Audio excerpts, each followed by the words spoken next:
People's Lab, c'est le programme d'accompagnement des intrapreneurs de BNP Paribas. On lance la 3e saison cette année.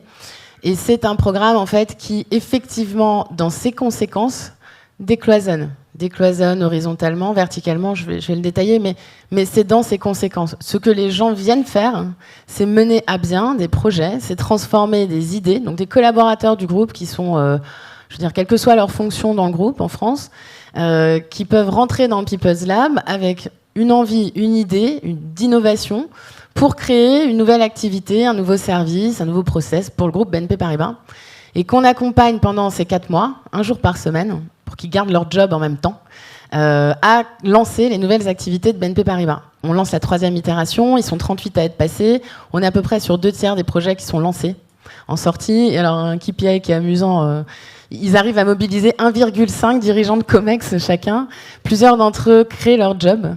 Ça marche pas pour tous, hein, mais bon. Ce que je veux dire, c'est que je trouve que cette approche qui est celle qui passe par l'organisation, qui passe par les espaces de travail, eh bien, je pense qu'elle est complémentaire à celle qui passe par les projets. En fait, ils viennent travailler et en travaillant, ils se mettent à travailler de façon différente. Comme ils sont en promo, ils sont issus de plein de lignes d'activités différentes. En fait, ils créent des connexions qui n'existaient pas auparavant. Donc, on décloisonne horizontalement. En plus, il y a plein d'experts internes qui peuvent venir les aider.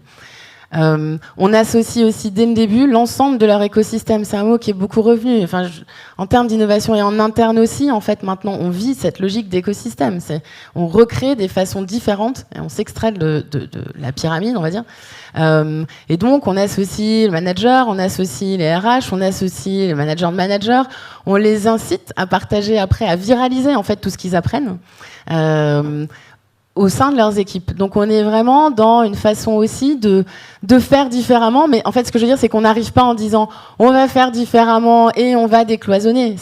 On va mener à bien des projets d'innovation pour BNP Paribas. Il se trouve que le chemin pour y arriver est un chemin qui décloisonne. Les difficultés que les entreprises vivent sont autant d'opportunités pour les changemakers internes. Plus il y a d'urgences de transformation qui sont prégnantes, dont les comités de direction et les acteurs même dans l'entreprise ont conscience, plus ce sont des voies pour ceux qui ont envie de pousser le changement. Ce sont des occasions d'arriver en proposant des solutions à des problèmes. Donc ça, c'est une première chose. Et c'est la réalité que vivent un grand nombre d'entreprises. De plus en plus, quelles que soient les générations, et vraiment, ça n'est pas l'apanage de la génération Y, on cherche le sens. Tous, tous.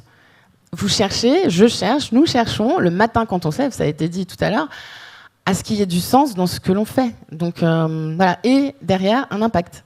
Le sens et comment on réussit à avoir un impact. Voilà. Donc je pense que c'est ce faisceau de circonstances qui rend ça possible. Derrière un intrapreneur qui rentre derrière le People's Lab, il y a à peu près 150-200 personnes qui sont impactées en retour. Donc on viralise, et comme on multiplie le nombre d'entités d'origine, à force ça viralise, l'un des next steps étant d'aller répliquer et d'aller proposer la recette à d'autres entités du groupe.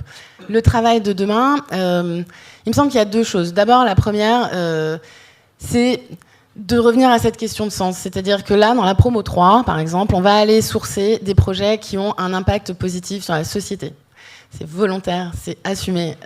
C'est ce qui va être le meilleur drive pour les collaborateurs qui vont les porter. Et c'est aussi notre responsabilité d'entreprise.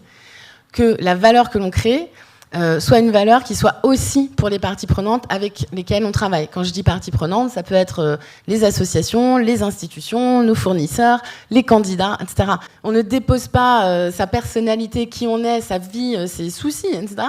quand on arrive au boulot, ou quand on se met sur son Mac dans un café Starbucks. Peu importe, on vit avec ça. Donc on amène ça. Et oui, c'est compliqué en fait de réussir. Ce qui est difficile, c'est de réussir d'abord à le transformer en quelque chose de concret. J'ai une idée, j'ai une envie, comment ça devient quelque chose de concret, qui puisse en plus être utile par l'entreprise, et en plus, si possible, que je ne sois pas la seule folle à y croire. Donc, c'est tout le parcours que les intrapreneurs vivent, c'est-à-dire garder leur vision, moi j'appelle ça la boussole, c'est-à-dire garder leur motivation profonde, on peut appeler ça le why, pour ceux qui connaissent le golden circle, etc., et réussir à être pragmatique sur le reste. C'est difficile ça, surtout quand on est convaincu. Et puis, ensuite, une fois qu'on a réussi à créer ça, à créer quelque chose de concret, c'est d'aller embarquer.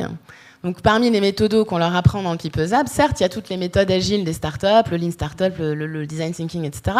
Mais en fait, il y a tout un autre pilier qui concerne moi dans l'entreprise, moi dans le système entreprise. Comment est-ce que j'apprends à comprendre ce que sont les leviers de motivation et d'engagement de tous ceux que je cherche à mobiliser. Voilà.